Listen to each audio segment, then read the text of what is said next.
So this morning we're going to be reading from the book of John. We're going to be reading from John chapter 8, starting in verse 30, reading through 45. And this is what it has to say. It says, "Then many of the Jewish leaders who heard him say these things began believing him to be the Messiah. And Jesus said to them, 'You are truly my disciples if you live as I tell you to, and you will know the truth, and the truth will set you free.' But we are descendants of Abraham," they said, "and have never been slaves to any man on earth. What do you mean, set free?" And Jesus replied, "You are slaves of sin, every one of you. And slaves don't have rights, but the Son has every right there is. So if the Son sets you free, you will indeed be free. Yes, I realize you are descendants of Abraham. And yet some of you are trying to kill me because my message does not find a home within your hearts. I'm telling you what I saw when I was with my father, but you are following the advice of your father." "Our father is Abraham," they declared. "No," Jesus replied, "for if you were, you would follow his good example. But instead, you're trying to kill me, and all because I told you the truth I heard from God. Abraham wouldn't do a thing like that. No, you are obeying your real father when you act that way." They replied, "We are not born out of wedlock. Our true father is God himself." And Jesus told them, "If that were so, then you would love me. For I have come to you from God. I am not here on my own, but he sent me. Why can't you understand what I'm saying? It is because you are prevented from doing so. For you are the children of your father, the devil, and you love to do the evil things he does. He was a murderer from the beginning and a hater of truth. There is not an iota of truth in him. When he lies, it is perfectly normal, for he is the father of lies. And so when I tell you the truth, and you just naturally don't believe it." So I'm going to start with a bit of a disclaimer this morning. My goal is to talk about discipleship. That's what I wanted to talk about. And I really came I have this very clear idea. We'll probably talk about it another time in further detail. But out this idea that the picture of discipleship is friendship. That's the true model of what discipleship looks like. That it's not a program, it's not mentorship, but it's more like peers, people who are disciples together, disciples of Jesus, not disciples of each other, walking next to each other as disciples of Jesus, figuring out how to follow him. That is a better picture for when we're called in Matthew 28 to go out and to make disciples, that it's this idea of friendship. I also think this is a better idea of what the church looks like, that it is more of a family than an organization, that it is the idea of us working together with who we are rather than trying to make everybody look a very specific way. And essentially this is important because then this translates into who we relate to God as. If we know that we are discipling as friendships, if we know that we are church as a family, it's because it's a reflection of that kind of personal, intimate relationship with God, not this one that's structured and depersonalized. I think it's important, and I do want to come back to this, but I am going to go ahead and apologize because I'm going to take a long route to get there. And I'm doing this because although every time I come to you and share a message with you, it is always personal, it's not always emotional. And this week, I'm emotional. I've been struggling this week. I've been struggling for the last while, actually, but this week it's really become intense. And I'm struggling because I'm upset about what I see is happening in the church. And I'm not talking about the people in this room specifically. I'm not saying that us as Community Baptist Church, I'm upset about us as a church family, and I'm here to get you guys all in order. That's not what I'm trying to say. I'm saying I'm upset because when I see who we are as Christians, what all the believers in the world are doing, I see a lot of disunity. I see a lot of hurt. I see a lot of brokenness. I see a lot of pride, and I don't see a lot of Jesus. And that's who the church is, right? We, the believers, are what make up the church, the whole church. And although ideally I would love to sit up here and say, that's them and not us, and hold it at arm's length, I can't do that. because we're not separated. Even though we try very hard to do things differently here, and I think in so many ways we do succeed at doing things differently here in this group, the truth is that we are still connected to the rest of that church. It does touch us here too. It does impact us, even when we do try to be different, even though we do try to have it be a different way. That brokenness, that corruptedness, that hurt that exists comes and it reaches us because we are a part of that body. When there is a broken arm, it impacts the rest of the body, and we can't pretend that it doesn't. So as I am going to be talking about discipleship, I want you to know that I am coming at this from a different place. And so just please bear with me as we work through this. This week when I was like, okay, I want to talk about discipleship, I had a bunch of passages about discipleship, and this one was really low on the list because it's an awkward passage. Let's be honest with that. This is a confusing passage. How are we going to talk about this morning? But I kept coming back to it, and I kept having it come to the forefront of my mind, and this passage is the one that stuck out to me the most because I see us as the church, the larger church, the body of the church, the Christians that we are today in this passage. I think we're repeating history here. I can hear this same argument happening with Jesus in the church today as if we were sitting there with him, the leaders of the Christian church, arguing with him over who we really are. And I think that's what I hear when I see this. And so I want to spend a couple minutes talking about what this passage is saying and then talk about that. Jesus came to earth and he began sharing this message. Now, sometimes we think of him coming and he was giving a new message, as in somehow it was different from what God had always said before. And we do that sometimes, right? We say Jesus in the New Testament is totally different than the God of the Old Testament. But that's not what it is. Jesus came and he was giving a message that sounded different than what people were thinking was there, but it's the same message that had always been. It is the same God who had always been, and he wanted the same things. It was always consistent. It never changed. But Jesus came because the message had gotten distorted. Not God, not the truth, but the message was getting distorted. And it was kind of like a game of telephone. Has anybody ever here played telephone?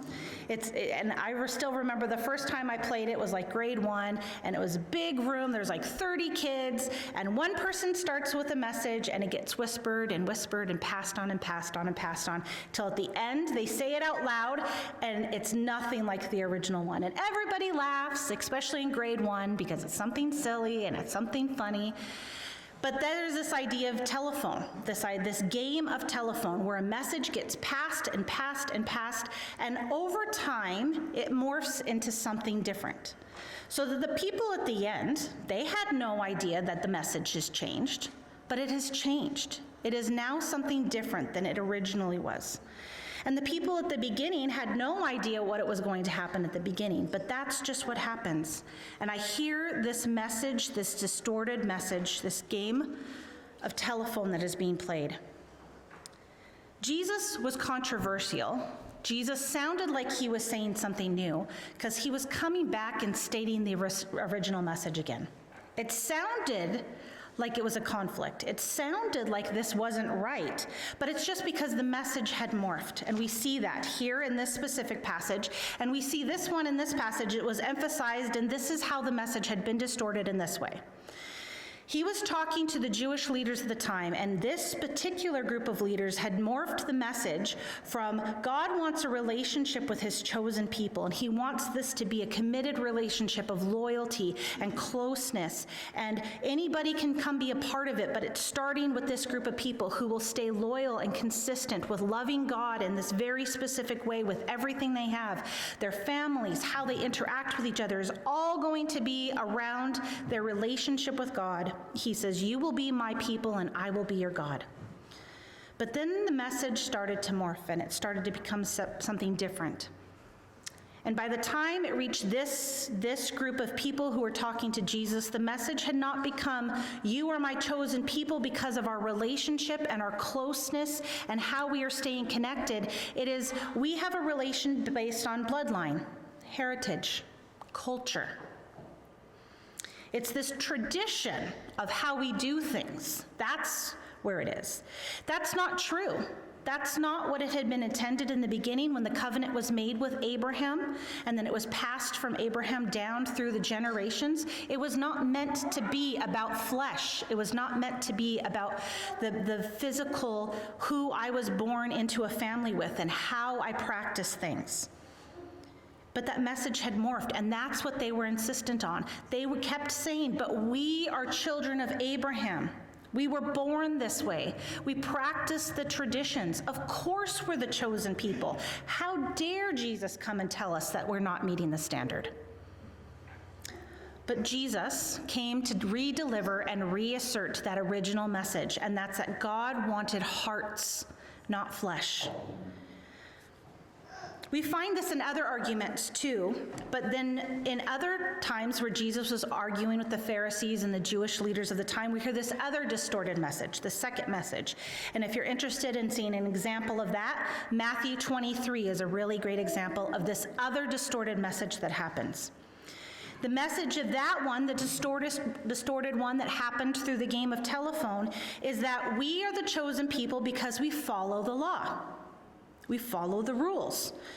That's what makes us children of God. That's what makes us the promised people. That's what makes us. It's because we are following Torah. We're doing all the different things. In fact, we've even created all these extra rules and these extra laws around the ones that we were given so that we make sure we never even come close to it. We are holding them so well that we are beyond being able to say that we're not getting it. But they missed the original message, and we've talked about this several times. When we talk about the law that was given, how God had established this new covenant through his law, began with the Shema. It began with this, "Hear, O Israel, the Lord your God is one. You will love the Lord your God with all your heart, with all your soul, with all your mind, with all your strength." That is the message that was to be written on the doorposts. That is the message that was to be written and kept and actually stitched into their clothing. That is the message that they said, pass this on to your children. But through the game of telephone, what was passed on to children was to follow these rules on how you were to eat, how you were to dress, how you were to talk, how you were to interact with one another. Those were given, but that was not the basis of the relationship. And so when Jesus came and he is preaching a new message, that he didn't come to abolish the law, but to fulfill it, that he didn't come to go and say, oh, it doesn't matter anymore, we don't care about that, but to say it's something more than this. It sounded contradictory. It sounded like it didn't make sense. And that's why the people of the time were arguing to the point that they were ready to kill Jesus. And we hear that in this passage we read this morning. They had rocks in their hand, and by the end of that chapter, they are ready to throw those rocks. Over the time, the message had morphed. It was this great game of telephone, and the message got lost. Jesus came not to just rectify the message, but to make it even more clear by acting it out himself, by demonstrating himself. He couldn't have been any more clear, with choosing to come and live among his creation, to be with his people, to offer healing and wholeness and truth, and then to pay a sacrifice that was meant for us to pay. He lived out this message. And so the reason that I am coming from a different place this morning is because when I hear this, I'm frustrated. Because when I hear this passage this morning, I can't help but see how we as a church, even when we're trying not to fall for those different distorted messages, that we are wholly alongside these other Jewish leaders who are arguing with Jesus. I've been inundated lately with messages from people, with reading teachings from people, with proclamations from other churches and other pastors, and even discussions amongst people who I hold in high esteem, that there is this call for reformation, that we need to get buckled down and we need to return to two things. And the two things that I constantly hear that we need to return to are either we need to return to our traditions. We need to return to our heritage. We need to return to this past culture. That's where we find our identity.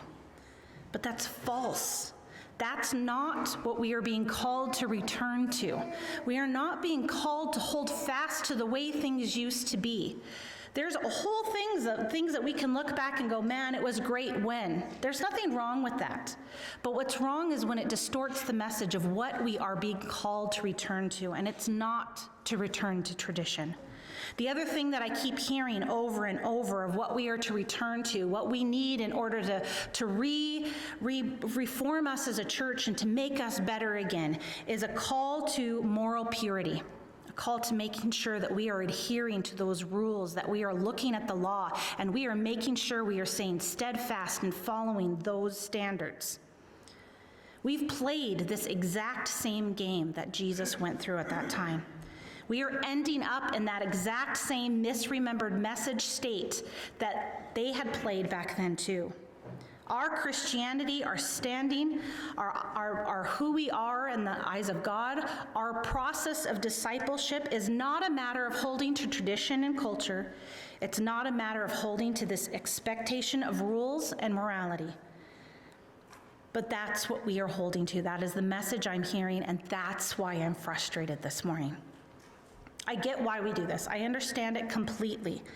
For instance, this morning, this is the traditional path that takes when we do this. This is the standard of how I was taught to do Bible study, how I've heard it done so many times before. This is what happens. I look at the passage this morning for teaching from a text, and I go to pick a text that is about discipleship, right? And I look at it, and I look at the different ones, and I look at this passage, and I go, ugh. That's kind of hard and confusing. I don't know how to teach that one. That one's really hard. You know what? There's a lot of other verses and passages about discipleship. Let's look at what some of these other ones say. And I find this other one. And I look in Matthew 28 where it says, "Therefore, go and make disciples of all the nations, baptizing them in the name of the Father and the Son and the Holy Spirit, and teaching them to obey everything I commanded you. And surely I am with you always to the very end of the age." This is a great verse. This is a fabulous verse. This is a verse that is worth memorizing if you haven't already. And I am in no way suggesting that somehow this verse doesn't matter, or we should toss it out, or that it's not something that we should be living out well. What I'm suggesting is that what we do with the game of telephone starts in this way, where I find that passage and I go, okay, perfect. That's something I can do. Okay, we're to go out and to make disciples. Okay, how do I make disciples? And then I look at it a little bit further and it says, teaching them to obey everything I've commanded you. Well, this is pretty simple. So it's all about teaching and making sure that there's obedience. I can do that. I can develop programs. I can develop mission statements. I can look at other methods and models of how to be effective in getting people to learn and to obey the ways that they're supposed to go, and then I can implement them. I can use this as my way of understanding what it is that God is calling us to do. Figuring out how to make this objective of simply teaching and assuring obedience, that is what we're doing. And when that's the way that we go about it, when that's how we go through this process, that's how we end up with rocks in our hands, and we're furious with anyone who suggests that we have strayed from what God has asked us to do. I get it.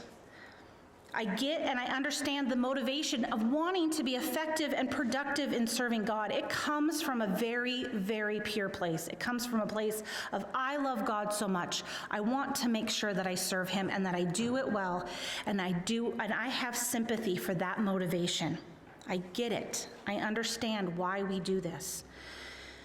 But we miss something when that's what we do. We miss something when that is how we go about doing this process of being disciples ourselves and encouraging others to be disciples of Christ, not disciples of ourselves.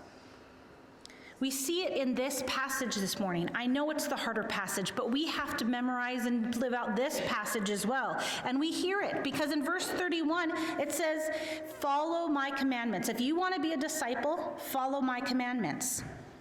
This is the part where we go sideways, because what do we think of when we think of commandments? What's the very first thing that comes to mind when we hear the word commandments? We think the 10 Commandments. Exactly. That's the thing that we hear. That's the thing that our mind immediately goes to, and we go, okay, I'm off and running. Let's look at the 10 Commandments. How do I go about following them? And we start thinking about it in that way. We don't go, okay, wait a second here. What is it that Jesus said was his commandments? Jesus gave the answer. He has this verse too. He said there are two most important commandments, and it goes and it is consistent with what the Old Testament teaches, the Shema, on what is the most important. And Jesus says this. He says, "Hear, O Israel, the Lord your God is one. Love the Lord your God with all your heart, with all your soul, with all your mind, with all your strength." That's the number one commandment. And the number two is love your neighbor as yourself. There is no greater commandment than these.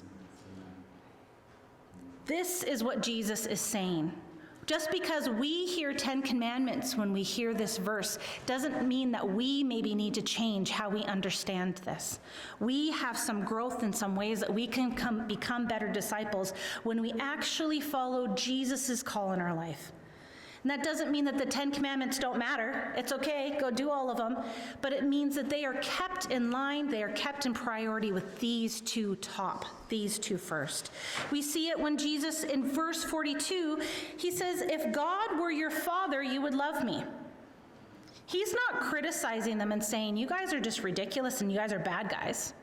He's saying, "You guys have missed the point." He's saying, if you guys were actually children of Abraham, if you were actually following, if you hadn't gotten that telephone mixed up message, if you were actually back into what it was doing and who Moses was and how he would have been, then you would love me. You would love me. This is the mark of a disciple. Jesus states that you are my disciples when you love me. He says that even in John 13. He says that's how you will be identified. That's how people will know if you're Christians. Not because I align my ideologies with other Christians. Not because I make sure I wear a cross around my neck, or I go to this right church, or I have these right political assertions, or whatever it is that we traditionally are saying this is what makes you a Christian. It's not because look at my life and how amazing I am. I don't get drunk. I don't have addictions. I have lots of money and I spend it well and I have clean clothes and I have a good job. That's not it either. That's not the identifying marker of what Jesus says in John 13, that if you want to know who is a disciple, you can identify them by their love. This matters. This distinction matters. Jesus did not come to argue with the Pharisees and teachers of the Jewish traditions and the Jewish laws in order to put them in their place. He wasn't coming to take them down a notch. He didn't come to condemn them and make them look ridiculous. He came and he was calling his people back to him. That's why I started with that verse that said, "And many began to believe he was the Messiah." He was calling people back into relationship with him. And this is where I'm going to take us back. This is the long road around to where I was with the original message. We are called to be disciples. We're not only called to be disciples ourselves and to live out a life that looks like this with the love, but we're also called to make more disciples, not by teaching them, not by mentoring them, not by making sure that they think the right things and they obey the right way. We call them into this kind of life that is about loving God and loving each other in such a way that they are easily identified by how well they love. And I think this matters. I think this matters not just for how we are as a church, not just for how we choose to relate to each other and how we choose to make disciples, but I think it matters because it changes who our relationship is with God. It changes who we are, what we are called to be with him. It changes how God related to us, because this is not something new. This is the same thing that Jesus taught. This is the same thing that was found when God was talking in the Old Testament. It is the same thing that God did when he created us in the garden. He is the same thing. He calls us to him into deeper love with him. It's not about heritage and culture. It's not about adhering to moral standards. It is about loving God with absolutely everything we have. So I'm going to end with hope, because although I'm sharing with you the struggle, this brokenness that I feel when I look around and I hear these messages that are repeating that history, repeating that broken telephone message, I also feel unbelievable hope. Because I know who Jesus is, I know who God is, and I know that he will call us back to him. I know that he is calling us back to him, and I can hear him calling me back to him. And he's going to keep doing that. He's going to keep calling those until there's more and more who are called back into that deep, deep love with Jesus. And he's going to keep doing that until he returns again, and he brings us home with him, and we never have to have that distance with the telephone message again. Let's pray. God, when we come to church on Sunday mornings, God, we all come with different reasons. Sometimes it's out of habit, sometimes it's out of loneliness, but ultimately the real reason is it's because you are calling us to you. And we don't have to meet you in this specific building. We can meet you anywhere, but we do come here, and that is what we are calling to do. That is what we are trying to do, is seek your presence, to seek your face, to seek your presence in our lives, God, that we are called deeper into you. And God, I just pray that that is what we continue to seek out, that we can't fix what everybody else is doing as much as we want to, but we can't pretend we're not affected by it either, God. So we are going to put our trust in you, that we, as disciples who are trying to learn who you are, God, that we will listen to your voice, that we will follow what it is you have called us into, that we will go where you call us to go, that we will find ways to love you with absolutely everything we have, and that we will encourage each other to do the same. That's how we will live out a life of discipleship and making more disciples, is to call others into that same space of loving you with absolutely everything we have. And that in the meantime, when we find those spaces in our own church body that are broken and distorted and dysfunctioning, God, that we will do the exact same thing. And that we will allow your voice to call not just us, but to call all of your believers, all of your church back into loving you first and foremost above all things. We pray this in your name. Amen.